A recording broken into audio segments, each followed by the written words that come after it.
So, again, how are you doing, wintercon? All right. Are you guys ready to meet Miss Celia Rose Gooding? Yes. How excited are you? I can hear you. Yes. To the stage, Miss Celia Rose Gooding. Let's give it up, Star Trek in this house.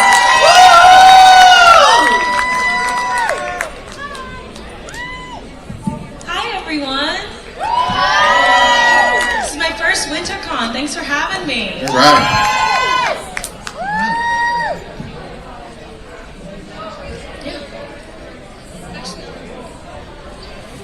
I get my own mic. You look beautiful. So we're going to start with our interview. Thank you for coming and joining us. Happy to be here. We're happy to have you. So I'm just going to jump right in. Yeah. Okay. How does it feel to step into such an iconic role? I mean, it feels different every day. Some days it's the coolest thing in the world. Other days it's the scariest thing in the world. I think today I can't help but feel grateful for it. I mean, that's this character, this role, this legacy that comes with it is the reason why I get to be here and talk to you, and the reason why folks want to come and see me and say hi and say incredibly nice things about the show and my work. And yeah, today it's a dream today. Oh, that is so awesome. Can you share a bit about your journey in acting and how you got into it? Sure, yeah. So my background is in theater. I'm a Broadway baby. Grew up. I grew up watching my mother perform. She is a Broadway performer. I don't know why I said was. She is a Broadway performer. She's my biggest inspiration and my #1 fan. She's the biggest Trekkie in my family, so she was very excited to hear that this was even in the realm of possibility for me. But I started acting professionally right after my 17th birthday. God, time is an illusion. That's X amount of years ago now. I think 5 or 6 years ago now. And so I started in a musical called Jack and Little Pill. And March 2020, the world shut down for obvious reason, good reason. It wasn't safe for us to continue performing. And what was supposed to be a 2-week break ended up being several months. And December 2020 rolled around and I saw an email in my inbox for a audition for a Star Trek show. And it's been wheels up ever since, really. And we love you. Thank you for stepping into that role. Happy to. It's been doing more for me than I could ever do for it. So I'm very, very grateful. So awesome. We got to experience your lovely singing on season 2. Thank you. Can you tell us a little bit about the challenges about filming a musical episode? Yeah.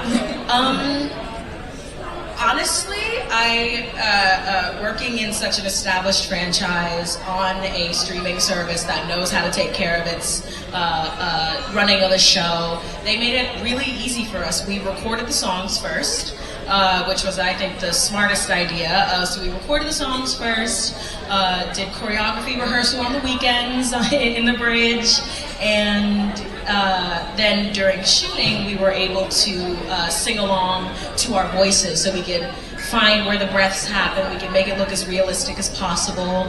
And yeah, it was very easy for me just because that's my background. I've grown up singing, dancing, acting, finding a way to combine all three into a beautiful motif. And it was really, really exciting for me because TV and film, I'm not a regular in by any means. This is my first professional TV gig on this scale.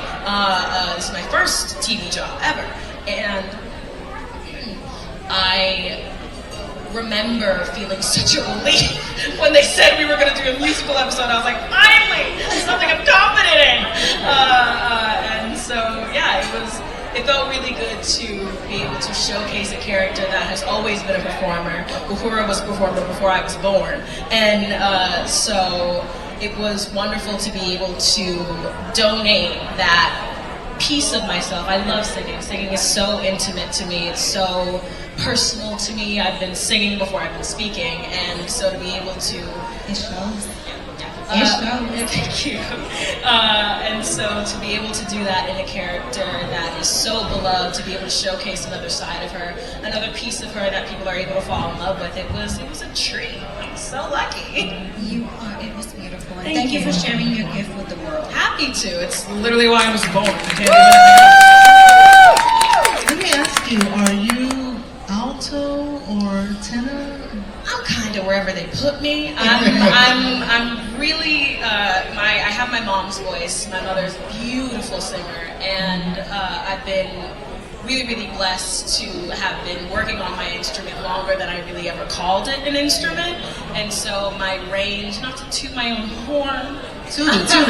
but no, I'm very lucky enough to have an instrument that can sort of sit anywhere, and that's why I'm able to, if you listen back to the musical episode, you can hear my voice singing in many different places. And yeah, I think trying to put it's kind of like genre in music. Sometimes there's music that transcends genre. I'm lucky enough to have a voice that sort of transcends voice part. Yeah, wonderful. Thank you. Thank you for asking. That's amazing. Thank you. It really is. I was thinking, like, I'm sitting here listening to you, and I'm thinking, like, your first day on set, what was that like? Or did you ever have, like, any private moments? Because, you know, it's a classic set, right? Yeah, it's the original series set, but revamped and updated. Did you ever have a private moment, or did anything go through your mind, or did any of your family members? Because you often speak about how, you know, the family is like really steeped in Trek. Oh yeah, no, I have a huge Trekkie family. A lot of my mom's, my mom was born in the '60s. Sorry, Mom, I know you hate when I say that out loud. But she grew up like in the golden age of Trek, and so she grew up sitting with her family in front of the TV watching Trek and falling in love with the franchise. And so my first day on set, my first day shooting on set, it was a bridge day. My first day in front of a camera like that, just a lot of firsts were happening. And I was trying to play it real cool because my cast is full of like real legit professionals. And so I can't be like nervous trying to figure out like, can I like, where's the frame? And I'm a theater kid. And so I'm very used to having a lot more control. I feel like theater, it really requires you to be a much more physical actor because you're always on. If we're going to put theater in sort of the vocabulary of TV and film, you're always in frame. And with TV, it's very different. Like, they're only capturing what's in this little box. And so you have to find a way to bring all of your physicality to your face. And that was the hard thing for me. It's very cerebral TV acting, because it's a little like minute fleckers. It's not... The theater is very grand, and that's where I like to live. I like to live in the big space. And so my I'm very funny. I think it's funny. But my first day on set was a bridge day. The entire cast is there. I am terrified and very sweaty. And I remember one of the shots is this like massive crane like sweeping with this camera very close to my face. And so they call action. I'm like, hold on, whoa, where am I looking? And I can't look down the camera. I know that's rule number 1, don't look there. And they're like, oh, look at X. And I'm like, great, perfect. They put a little pink X on the corner for me. They call action. The camera comes, the fastest I've ever seen anything move, to my face, and I do what I'm trained to do, and duck. And they call cut. And I'm like, and they're like, hey, Celia, so if you duck out of the frame, the camera can't see you. You're ruining our shot. You sweet, sweet newbie baby. And so we do it again, and then I'm like, I thought it was going to hit me. They're like, the camera's not going to hit you. There are teams of professionals who have been operating these cameras longer than you've been alive. You're going to be okay. And so it's just like little things like that, but they were so patient with me and so kind and understanding, and I am so easily embarrassed. I was mortified. But the fact that it was like, hey, you've never done this before? Don't duck out of frame. They were just, they had an opportunity to really, well, they gave me an opportunity to have this be a learning experience, and that relieved so much pressure off me, because I feel like, especially in a franchise that is, again, it's so beloved. It's a intergalactically beloved franchise. I firmly believe that the aliens are watching our show, and so the fact that I get to learn and grow in a space that is so protected, I've really lucked out. Life is crazy, but yeah. That's amazing. Thank you. So I wanted to ask you, I heard some other Star Trek actors say this, that when they received the role to be in the Star Trek episode or part of the ongoing incarnation of a particular series, their friends would tell them, well, you know, now that you're into Star Trek and you're in the series, you know that even when you leave, you're always going to be into Star Trek. Oh, yes. Because your fans are going to love you forever. Oh, you can yes. make another movie, you can make a CD, you can stand on your head, it doesn't matter. The fans of Star Trek will be with you. Did you receive that also message? Absolutely. Absolutely. I am, again, I keep saying that I am so incredibly lucky, because not only do I have plot armor, I also have job security, which is scarce in the year of our Lord 2023. To them. Exactly, and so again, it's yes, the franchise is beloved. Yes, it's an incredibly brilliant and just trailblazing franchise, but it also, the reason why we've been given such an opportunity to have this show run for decades is because of the fans. The only reason I get to do what I do is because of the fans and y'all's support. So I'm already being able to see people who I've seen at other conventions, who've seen me in Vegas, who've seen me in Atlanta, and I'm like, hey, I remember you. Thanks for coming on up. And I've had people say such incredibly sweet things to me, like people have driven up from Virginia to come see me. And I've been doing this for 2 seconds. It's crazy to consider. I'm really, really, really lucky. I get to do what I've loved doing for so long, and I've been prepared to just do in the comfort and safety of my own home and have that be enough. I get to do it here, and I now have a family of people ready to cheer me on, and it's not common. It's really rare, and I'm incredibly lucky and incredibly fortunate, and my gratitude returns first and foremost to the fans, because y'all have given me, I love y'all! Thank you! So, in the future, do you see yourself doing any writing or directing?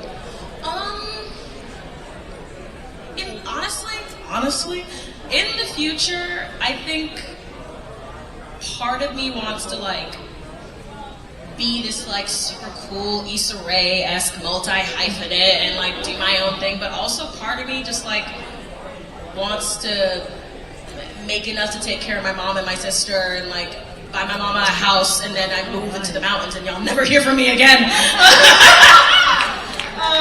But we'll find you. I know. There's no escaping. But yeah, I think the next step for me, I'm really, really lucky to say, it can be whatever I want, and I don't have to want it right now. Right now, Trek is enough. I feel like a newborn deer, thrust onto just into the wild, and I'm I don't gotta worry about hunting. Where am I gonna sit down? You're doing so great. Thank you. It seems effortless. Thank you. And that's the way, when you have a gift, the magnitude that you have, it comes natural. So embrace it. Make this the best time of your life. It is. It already is. I'm Live not to make it. Yeah, live it fully. Thank you. I'm trying to remain present. That's what I'm working. That's the next step for me. The next step is remaining present and just really giving myself the freedom and the space to decide what I want my life to look like. That's what I'm learning. I just saw the Beyonce movie yesterday. And because I'm going to work Beyonce into every conversation, I promise you. I saw the Beyonce movie yesterday, and she was talking about how what she's doing in this chapter of her life, even though she's an incredible performer with 25 years of running this industry. Speaking. Exactly. And she right now she feels she finally has an opportunity to rest and be present and be peaceful. And while I love Beyonce, I'm trying to do that now.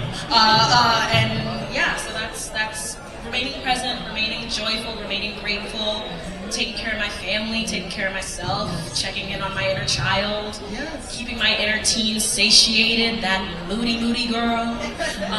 And yeah, it's a daily thing, and I'm giving myself the space to really work on it as such. Life balance, right? Yes. So are we ready for audience questions? You ready? Run! I'm so rude. I'm so sorry. I appreciate the drive. All right, well, let's get this ball on the roll. Your name?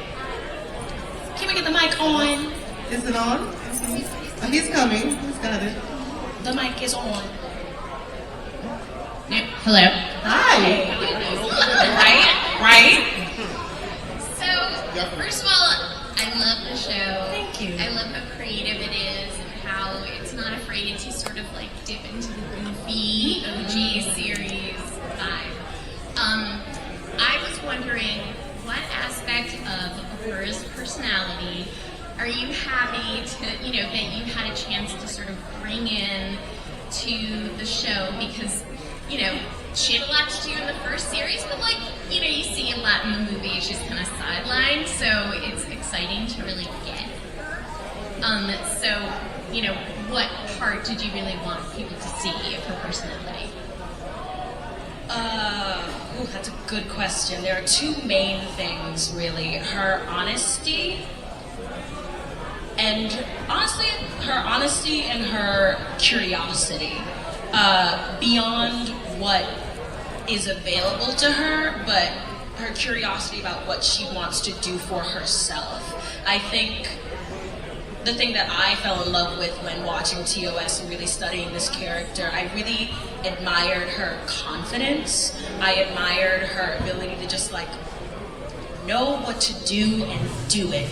And although it may never be spoken about, although she never may get that pat on the back that she rightfully deserves, her ability to just go for it and feel so confident and graceful and just there was a confidence in her that I think attracted me to the character, but also I really wanted to flesh out how she got to that confidence, because we're not born confident. I sure as hell wasn't. And there's a lot of, while I think everyone deserves confidence because the world we live in is often earned, and the things that happen to you in your life shape the sort of person that you are. And for me, the thing that I was most excited to bring to this character was insecurity. That moment of her not being so confident and giving an opportunity to showcase this iconic Black woman. Yes, we know who she's becoming, but she started out just like all of us, not knowing what the is going on.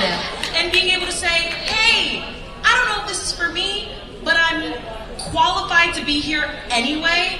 I'm the most prepared person for the job, despite the fact that I don't know if I even want it, which I think is so cool. She has an honesty about her that I'm really aspiring to. I'm Celia, the person, has a really hard time admitting when I don't know what's happening. Actually, no. I often say when I don't know what's going on. Celia, the person, has a hard time expressing the fact that not knowing what's going on is okay. I'm just learning that because of this character. I'm learning to be like, I don't know what's going on. It's out of my hands. Somebody else will figure it out. It's not up to me. So yeah, her honesty, her curiosity were two things that really attracted me to her. The thing that I was really excited to bring to her, something new, was just the ability to be like, hey, I'm actually young and kind of insecure and willing to admit that to these superior officers. That is the ability to just be vulnerable. Hats off to her. Love her for that. Well, it's fun to see her journey, and I'm with Mariner right now, so I'm very excited. Great. Well, thank you. Thank you for your question. Thank you. Next. Hello. Hi. I did not know whose child you were. And the minute you kept saying my mom, I Googled you real quick. Yeah, LaShawne's. Yeah, it's my mama. I actually got to see your mom in the opening production of Once on This Island. And I was like, Oh, oh my God. You weren't even born yet. Yep, no, I wasn't. No, I was not. In line with that, like the minute you said that, I saw your face. I knew whose baby you were. And then to be playing this iconic character, having like the legacy of your mother and the legacy of Uhura, how do you make things your own? I don't think it's up to me. You know, I think because of the nature of performance, I can't help but make it my own. I can't show up as anybody else but myself. I think reminding myself and going back to the work of it, the study of it, watching the show, to making sure that I have her posture right, the way she presses things, all that stuff is very studied, and that's very her. But the moment I open my mouth, it's me. Yes, it is me playing Uhura, but we're not AIing someone else's likeness on my face. That's me. And I think the thing that you're speaking to, the opportunity to make it my own, I think it's just me showing up, having confidence in myself that I know as an actor, I know I've done the work, I know that I'm in the right place, whether I know that my imposter syndrome is a liar, and that I'm exactly where I need to be, I'm exactly where, oh, damn it, sorry, I'm exactly where I thank you, I'm exactly where I need to be, I'm exactly where I should be, I've earned where I'm at, it wasn't just handed to me out of the blue, and then I get to just show up and do what I've been doing my entire life, do what I've trained to do what I've worked very hard to do, and let people take from what I have to offer what they will. And if they see me, if they see themselves, if they see their aunties, if they see my mom, it's up to interpretation. All I have to do is do the work and then let what is taken from that be taken. And the fact that people are seeing a different iteration, the fact that people are seeing a bit of my personality, the fact that I get to watch it and I see myself, but I also see my mother, I see my sister. My sister's an actual linguist, so I just play one on TV. But I see her, I see my aunties, I see my ancestors, I see so many people in her, and I just channel that and let it come out the way it does. It's Ashe. Ashe! Thank you for your question. Hello. Okay, so I've been standing here a while, and my AARP brain kind of just blanked on me. Take your time. Oh. My ADHD brain, I guarantee I'm going to walk off the stage and be like, what just happened? Oh yeah, I get that too. Have you felt any pressure stepping into such an iconic role from Trekdom in itself? Yes. I think like, do the producers give you like input? I mean, like, are you allowed to say, hey, maybe we should like change the inflection of that line, or is it just like, nope, stick to the script, not a change whatsoever? I'll answer your question in two parts. Okay. Do I feel pressure? Yes, every day. Well, you handle it well. Thank you. I think there's a lot of. I started doing this very young, and so I'm very used to this feeling of like, it's on me, it's all on me, and it's okay, I'm gonna do it, it's gonna be great. And just keeping my inner voice very kind.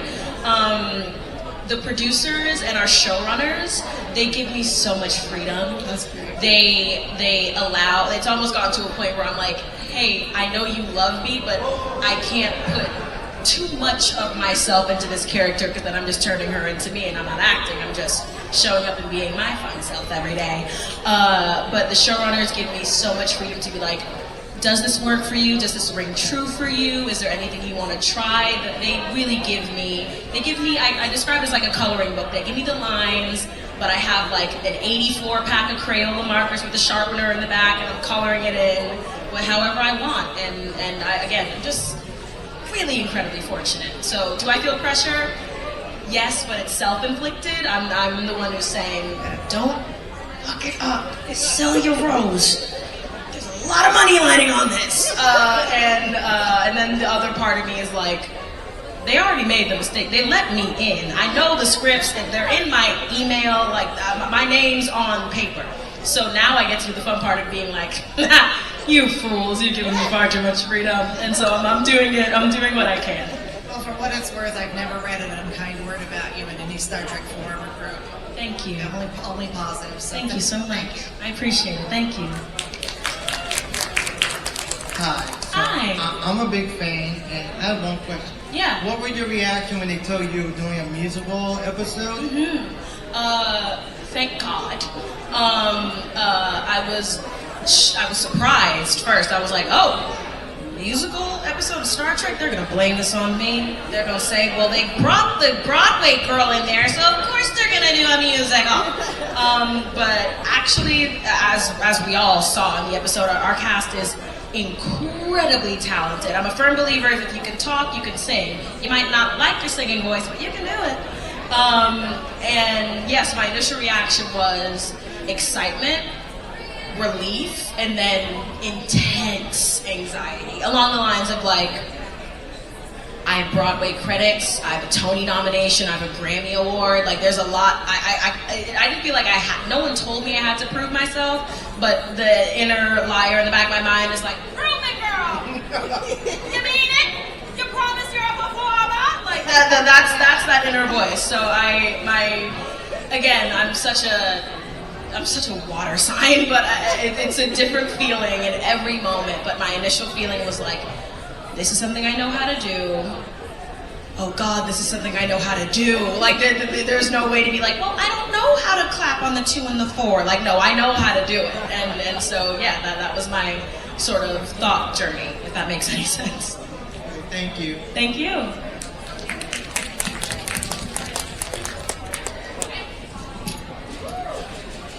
Hi.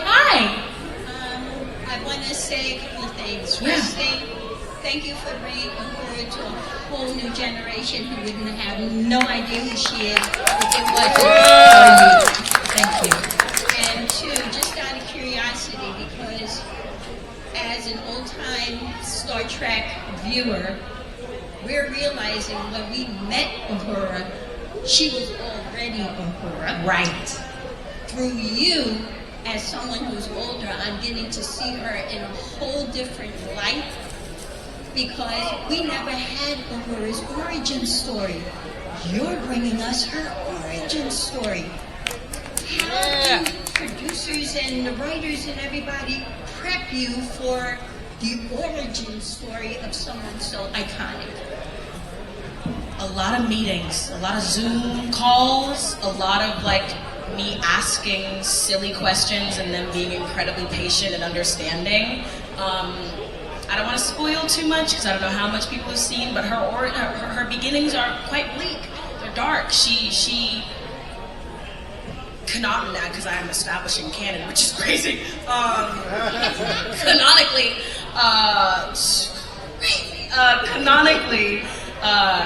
she ran away from grief to Starfleet. And man, do I know a thing about running away from grief. I'm very fortunate, and it's kind of sad, but it's whatever you take of it, but a lot of my journey of becoming a performer was trying to find a safe space to be Black and sensitive and outspoken and just trying to practice being who I am, where I am. A lot of the work that I do is just showing up and reminding myself that it's nothing I have to put on, it's just me processing and playing. And so a lot of what the producers and the showrunners, they have really just hammered that home for me. They've always been like, it's a journey, it's gonna look different every day, it's gonna feel different every day. When you look back on it, you're gonna feel some type of way about it, or you're not, and it's a journey, and that's what they keep reminding me. It's not a finalized product. I'm not doing the finalizing work. That's editing, that's sound, that's lighting, that's FX. I do the easy part, and that's just give them takes to chop up and edit, and so that's sort of how they prepped me. They were just like, I describe trying to see the magnitude of what I'm doing as swimming through a tsunami, and that's impossible. So I sort of just have to lie there and let the current take me where it takes me, and if I get my feet under me at the right moment, I can stand, but then when it sweeps me back, I just gotta move with it. So yeah, that's my kind of sort of answer. That's a great answer. Well, thank you, thank you, thank you, thank you, thank you. Thank you. Hey. Hi. This guy knew me when I was in preschool. Yeah. His daughter and my sister were in the same grade. Yeah, it flips my brain. I'm like, wow, that's so cool. Me too. So, the character of Uhura, Yeah. I have to question, and then I have this thing in my head that I just want to pitch, even though I don't know how much. Go for it. I have no control. So I know you have no control, but it's in my head canon. I want to see it. I'll do my best. So, what aspect of the Uhura character are you looking forward to fleshing out? What area do you want to go in and play more? The lover in her. That kind of. What I mean, like, yes, of course, the romantic in her, but also just the love in her, the love for what she's doing, the love for her crew, the love for herself. I can't wait to play that moment where she finally just gets it and it clicks, and she's like, "Oh, I'm Lt.Uhura." Like I'm very excited to play that part, and it's coming, and I'm really excited about it. But we're gonna see. I mean, we've done a lot of trauma, we've done a lot of grief, we've done a lot of healing, we've done a lot of processing, we've done a lot of watching her. We've seen a lot of her internal behavior on camera. I'm really excited to do some more like external, out there, just like watching her. I'm excited to play a version of her that's going at the world with curiosity and excitement. Not her going at the world because she's running from something behind her. Ooh, that goes to my pitch. Oh man. All right, so go ahead. I would love to see your mom play like an aunt. She would too. Oh my God. She would right? too. My mother every single day is like, get your showrunners on the phone. Just to close out that aspect of her life and the loss, like your mom would be like the sister of your mom or your dad or whatever. I would absolutely love to see that dynamic between both of you and to see that part of the character flesh. Me too. I mean, that's big. She's in Westchester doing like the happy dance, being like, somebody else said it, not just me. So yeah, thank you. Thank you. Thank you. Hello. Hi. I mentioned earlier the panel that we were on earlier about representation and the importance of it. Yeah. And seeing a beautiful, dark-skinned, articulate, competent woman like Uhura and yourself on the show means the most to me. There was one scene that I love. It was a little thing. It was when you were in your sleeping quarters and you were woken up out of your sleep and you were wearing a do-rag. Yeah. Did you have any input into that scene? Because as black women with natural hair, yeah, that's how we sleep. No. It was a surprise to me. So our costume team is so on it that they, like, I show up to work. I show up to work just like me. I show up to work in a do-rag, in my sweatpants, with my little pimple patches on, like, fix me. Put do it. Do whatever you got to do to make me Uhura in an hour and a half. And I think I showed up to my first costume fitting in a do-rag, just because it's the easiest. And I'm not pulling shirts over your head. That's the quickest way to mess up your waves. And then waves are 360, and I'm not messing with them. That's right. And so I think they either, the costuming team, shout out to Bernadette Croft, she ate! When they were letting me know that I was going to be in pajamas and I was going to be in my sleeping quarters, they were like, here are her pajamas and here is her matching do-rag. And I'm like, duh.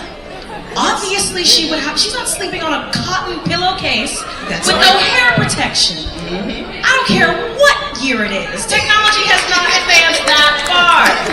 And so, yeah, it wasn't even something I had to say. It was just obvious. And I find that's why I keep saying I'm so lucky, because their attention to detail is something that I, as a black person, have not been very used to. Absolutely. Especially in the entertainment industry. I feel like our experience, because we are a majority and we are a minority in this nation, our experience is often not considered, just because the only people who know to look out for that sort of stuff are people who have lived the experience. Yes. And so the fact that there is an entire team of people who are focusing on me and seeing what I do as a black person and being like, oh, this is a cultural thing, it's not just a Celia thing.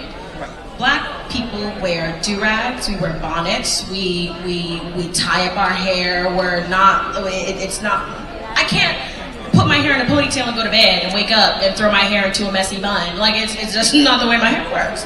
And so the fact that they had attention on that just made me feel so seen and appreciated and cherished. And it wasn't something that, like, they left up to fans to make sense of. They were like, no, she has a Starfleet issued do-rag. She's got a whole closet of them. She's got blue ones, purple ones, pink ones, yellow ones, like she's got all different costumes. Can Paramount get on merchandising that? Because if I could tell you how many times I've been like, hey team, there's an entire population of black Trek people who would love to give you money for your do-rags. Get in the room. So I'll ask again. Thank you so much. Thank you.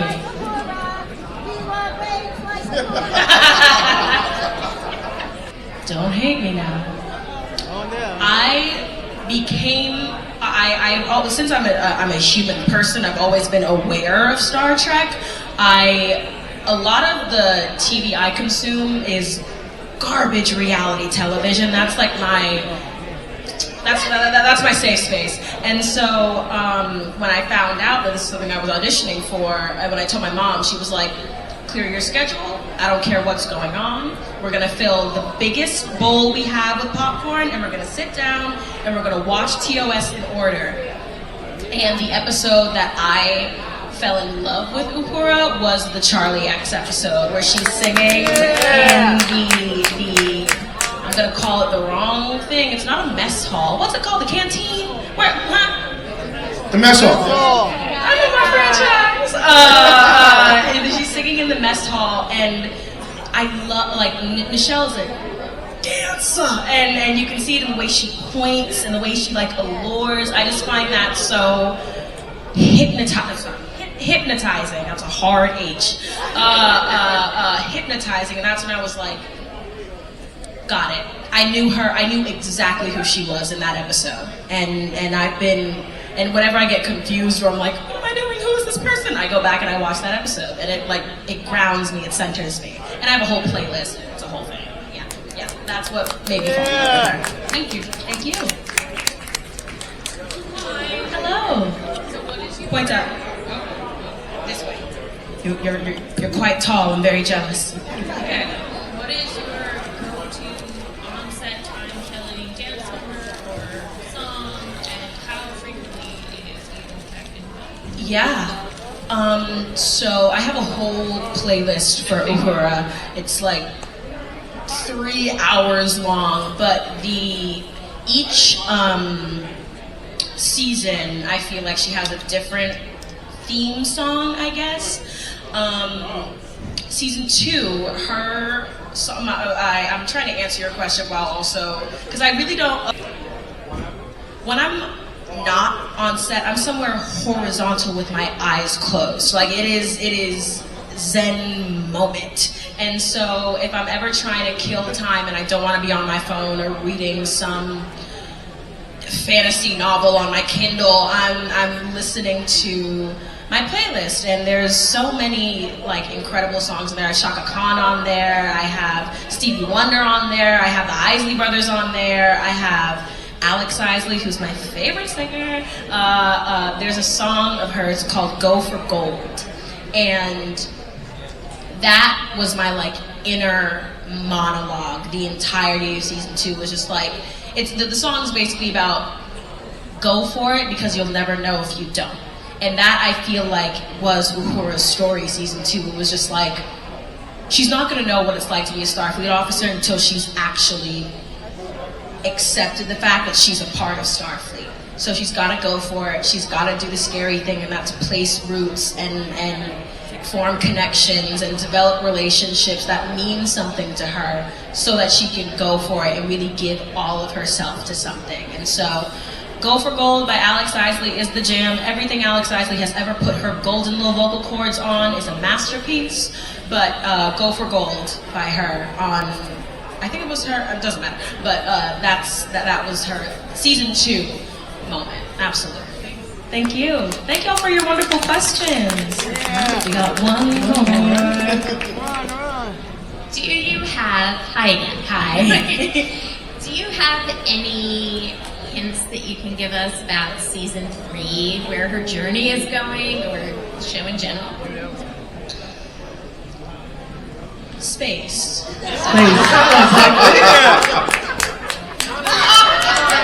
That's great. That's great. Wait. The final frontier. These are voyages. She will be continuing to explore strange new worlds. She will continue to learn what it's like to be her where she's at. Can I give any spoilers? Not while keeping my job, and I'd like to do that. Would you like to see anything happen, like romance or time loop episode? Anything you'd love to see? There's so many things that I would love to see for her, and because I know what's coming for her, I can't, like, Space. Space! I think if I could just pin one thing, I'd love to see just more super fun holodeck-y kind of things. Yeah. Thank you. Sorry I can't answer it better.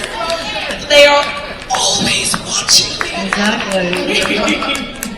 I want to piggyback on the question, part of her question, because that was in my mind. If you could time advance to any future Star Trek incarnation that you would like to see your ship interact with, which would it be? Voyager, DS9? So I read somewhere, and I could be wrong because a lot of my information and a lot of my understanding of the franchise comes from the Trek Wiki. Shout out to y'all. Correct me if I'm wrong, but I believe historically and canonically there was a world in which Nicelle Uhura mentored a young Picard. And does that ring true to, does that, no? Is that a lie? It did? Great! So I would love to, like, somewhere in the future play a version where she meets young Picard and, like, she molds him to be the iconic captain that he becomes. I think the beauty of it is that we have you now, so you can not just play Uhura now, you can play Uhura now, then we have Nicelle, which is a gift, and then you can play Uhura after. So that's dope.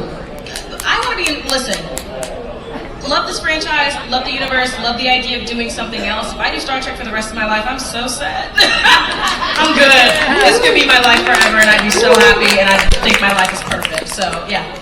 And we would like that. Trust me, as fans, we would love that. Thank you. Awesome. So, how are we on time?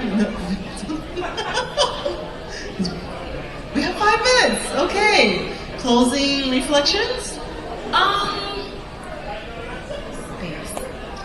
Anything you want to say to encourage young people getting into acting? Take your time. Take your time. Just because I started working at 17 does not mean that if you start working at 18 that you're never going to be where I am. I am profoundly and unbelievably blessed. My spirit guides love me. My ancestors don't play about me. And so I've been really lucky to just have these incredible opportunities that I have worked for, but I work to them while they're falling into my lap, so we meet at a beautiful moment. But to young people anywhere, take your time. Make sure you really want this, because while it is beautiful and lovely and fun, it is work. And I am very sensitive, and so I think you have to prepare yourself to be like when I was 5 years old, I told my mom tells me all the time, it's like, when you were 5, you told me you wanted to perform for millions. And in order to perform for millions, you have to have millions of eyes on you. And that's a million opinions forming. And some people might like me, some people might not. I don't know why, but I guess. But I would say to young people everywhere, take your time. This industry is going nowhere. We have a lot of work to do in order to be prepared for you, in order to treat you properly. Let me go on strike so you don't have to. And then also, remain human. Remain human. Allow yourself, and then I'm talking to my younger self, girl, remain human. Understand that you will make mistakes. Understand that some of the acting choices you make now, you will look back and be like, why did you do that? Why? And because sometimes I'm looking back and I'm like, ugh. But yeah, remain human, remain present, make sure you really want this, be kind, be talented, just stay humble, stay human. Know that at any moment, they will never, what I have to offer will never be replaced, but what I can do, a lot of other people can. So remain kind, remain understanding that this is an industry and a machine and a business, and while people are very, very nice, at any opportunity, there are 30 girls behind me who are hungry to do what I'm doing for a fraction of what I'm doing it for. So remain an asset. Don't be difficult to work with, because there are a lot of easy, lovely people who I have met who I personally believe would do a much better job doing this than I would, but I found it when it found me. And so, yeah, remain an asset. Wonderful, wonderful. Very kind. Thank you. Correct me if I'm wrong, but you mentioned earlier that your sister works for NASA? No. My sister's a linguist, and I just play one on TV. Yeah. So she's actually doing the work to like preserve language, and she is teaching. She's being an assistant teacher, helping being a translator. My sister's the coolest person alive, and thank God she didn't get into acting, because she'd be booking everything I'd want. But yeah, that's my sister is very cool, and loves being the unseen sibling. She likes doing the fun stuff, and I just like dragging her around everywhere and being like, this is the person I study when I'm playing Uhura. She's the one I ask when I'm too scared to ask my bosses what things mean. I just spit everywhere. Gross. Yeah, so that's Zaya. My sister's name is Zaya. Is she older or younger? She's a year younger than me, and is the coolest member of our family. I don't care what she says.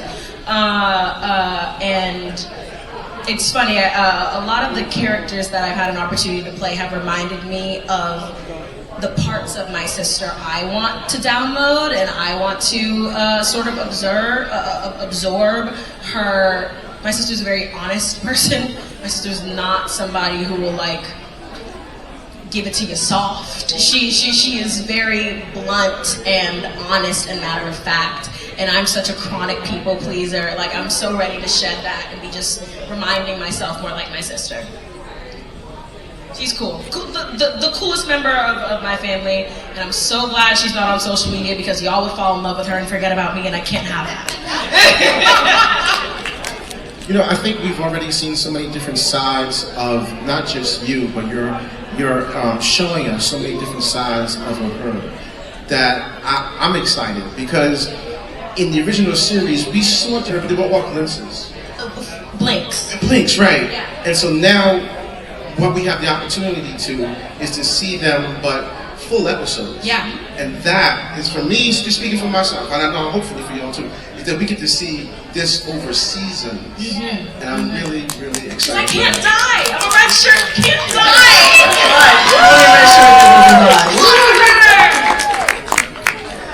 All right, so, Does anybody have another question? We got one. Okay. Sorry. I know they've been like, I'm so sorry, y'all. Good, how you doing? So, my question is, yeah, who's the biggest prankster on the set? Well, because we live in a not post-COVID, we still in COVID. But I think if we had an opportunity to like prank one another, it would be me. But because I'm still like, I've worked with this cast for 2 seasons, I'm still very much in the mindset of like, do they? It's my imposter syndrome brain of like, I don't want to push my luck. I think I'm very new. I'm very green. I'm very. I think once I have a couple more seasons under my belt, then I can start pranking people and hiding rubber duckies in people's toilets. Like I'm waiting my turn, but. Yeah, I think if there were to be a prankster, it would be me, but give me like 7 more years, and then I can be a prankster. I'll be a prankster when I'm 30. Then I get to start playing pranks on people. And then my other question is, when you talk about representation of, you being a fan of her, then we also have the doctor. Dr. Benga Bass, played by Bass. He's such a cool guy. How was that working with him? I don't want to answer for him, but I will say it's been a joy to work with him. We are the only 2 black people in the main cast, and I think we have an understanding of that. We have a lot on our shoulders. We're representing our community, and I think we're doing a good job. Thank you. Thank you. But I will say, Babs is such a. I love watching him work because he's seasoned. He shows up to work knowing that he knows what he's doing, and so I get to look at him and I get to study him and just embody his confidence. He's like a martial arts, like multi-black belt, cool dude. That's just cool as hell. And so I am just really happy to work with him, and I hope that I think so. I won't speak for him, but I like to think that, he's still working, so he must like it enough. But I like to think that he's having a good time, just as I am. Thank you. Thank you. Okay, I won't keep y'all any longer. Everyone, Miss Celia Rose Gooding. Thanks, everyone. Thank you so much. Thank you. It's not lost on me. I want y'all to know that. I show up to work every day knowing how much this means to y'all. So thank you for trusting me and supporting me and just being nice. Kindness is scarce right now. We're in a kindness drought, and we're in an empathy drought. And the fact that it just means a lot to me. So thank you. And I think I can speak for everyone here when we say thank you for sharing your gift with the world. Thank you. Yes. Happy to do it. It was this or screaming at the top of my lungs in the middle of Washington Square Park. So thank you for giving me a platform so I don't piss y'all off in the city. Get home safe, stay warm, stay dry, stay kind. Please stay kind to one another. We're all we have. We are all we have. So thank you. And thank you. all right, everyone. Oh, sure.